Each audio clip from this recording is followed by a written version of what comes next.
হয়তো আমি এখানে আর নাও আসতে পারি। কারণ আমি তো আমার নিজের টাকা খরচ করে আসি না, অফিসের কাজে এখানে আসি হয়, সেই ফাঁকে একটু ভিডিও করে নিলাম।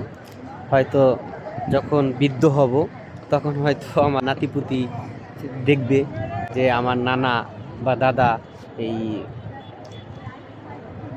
কুয়াকাটা এই সময় এসে ভিডিও করছে। এই জন্য একটু স্মৃতি রেখে দিলাম। কারো যদি স্মৃতি রাখার ইচ্ছা থাকে তাহলে অবশ্যই কুয়াকাটা আসবেন, কিছুটা আপনাদের ভালো লাগবে।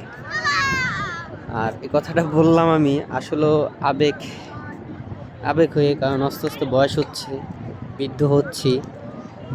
আমরা মৃত্যুর কথাও স্মরণ করতেছি যে কেন পৃথিবীতে আসলাম, না আসাটাই ভালো ছিল। পৃথিবীতে এসে কোনো ভালো কাজ তো করতে পারলাম না, অথচ আল্লাহ তাআলা কোন মুসিলায় কোথায় নিয়ে ফেলে বলতে পারি না। সবাই দোয়া করবেন। আর এখানে আসলাম, আপনাদের মাঝে ভিডিওটা করে রাখলাম।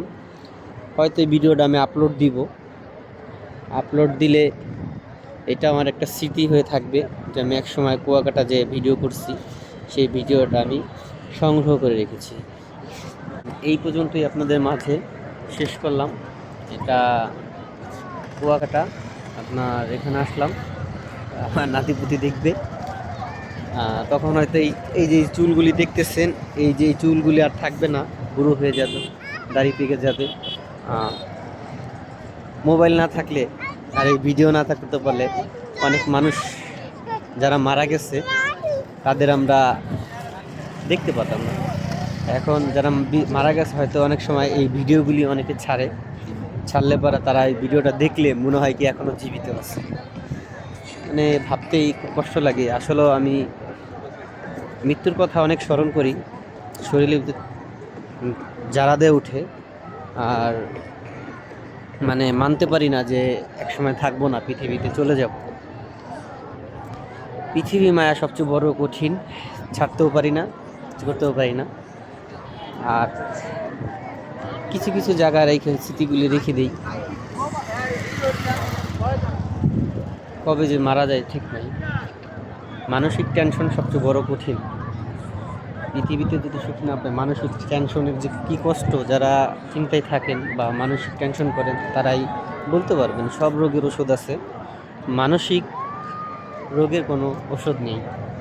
কারণ আমার ভাবতেই খারাপ লাগে যে একসময় মরতে হবে, মরতে হবে। এই কথাটা মনে হলে এখনও আমার কান্না চলে আসে। তা তো কিছু করার নেই, প্রকৃতির নিয়ম, আল্লাহ তাআলা এটা বেঁধে দিয়েছে, মরতে হবে। জন্মাইলে মরতে হবে, জন্ম হলে মরতে হবে। তা আমার প্রশ্ন একটাই, যদি পৃথিবীতে না আসতাম তো উপরেই ভালো থাকতাম। এখানে এসে অনেক মানুষের মনে কষ্ট দিছি, অনেক মানুষের মনে আঘাত দিছি, হয়তো তাদের থেকেই ভুল ত্রুটি আমার বেশি, কিন্তু তাদের কাছে হয়তো ক্ষমা চাওয়ার মুখ নেই, বা তাদের খুঁজে বের করা সম্ভব না। কাউকে জেনে কষ্ট দিছি, কাউকে না জেনে কষ্ট দিছি, কেউ বুঝে কষ্ট দিছি, কেউ না বুঝে কষ্ট দিছি। সবাই আমার ভিডিওটা দেখলে অবশ্যই মন থেকে মাফ করে দেবেন।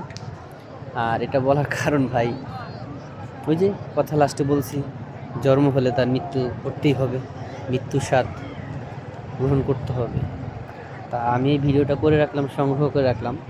হয়তো আমার নাতি নাতনি দেখবে ভিডিওটা, তখন বলবে যে আমার নানা বা দাদা গুরুত্বপূর্ণ কিছু কথা বলেছে। আর হয়তো এক সময় এখানে আসলে এরকম কুয়াকাটার দেখবেন না। যেমন ধরেন এখন এই রাস্তা এত কাছ থেকে রাস্তাটা দেখা যাচ্ছে, এটা দেখেন কত কাছ থেকে দেখা যাচ্ছে। এক সময় যখন আসবেন তখন এই রাস্তাটা এখান থেকে হেঁটে হেঁটে হেঁটে হেঁটে হেঁটে হেঁটে আপনাদের মিনিমাম এখান থেকে 10 কিলো দূরেও যেতে পারে, পানি শুকাইতে শুকাইতে শুকাইতে। ঠিক আছে, তখন এইটা থাকবে না যে এত কাছ থেকে মানুষ রাস্তা থেকে দাঁড়াইয়া এই পানি সৈকত দেখতে পারতো, এত কাছে থেকে নামতে পারতো। হাঁটা বেশি এটা লাগে না, কাছাকাছি আপনার নদীটা, সাগরটা, নদী না এটা সাগর, সাগরটা দেখা যায়। তা আমি এটা রাখার কারণে একটাই উদ্দেশ্য, যে দেখুন কত কাছ থেকে আমি পানি দেখতে পাচ্ছি, কত কাছ থেকে এখান থেকে আর দেখে রাখি ভিডিওটা, আপনারা দেখবেন এক সময় এই জায়গাতে আরও পরিবেশ সুন্দর হবে, দেখতে ভালো লাগবে এই জন্য। আর এখন আপনাদের মাঝ থেকে চলে যাচ্ছি। যদি আমার কথায় কোনো ভুল ত্রুটি থাকে অবশ্যই ক্ষমা দৃষ্টিতে দেখবেন।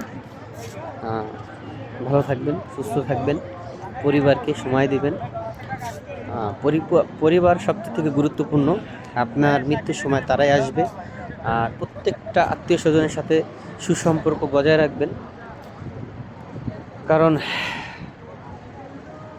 জানি মানুষ অনেক নিষ্ঠুর, তবু আত্মীয় স্বজনের সাথে সুসম্পর্ক বজিয়ে রাখলে ভালো। আমরা যাই না শুনে তাও তো অনেক কিছু করে ফেলি, ক্ষতি করি। আমার কথার ভিতরে অনেক ভুল আছে, অবশ্যই কেউ অন্যভাবে নেগেটিভ নেবেন না। আজকে শেষ পেলাম। আল্লাহ হাফেজ।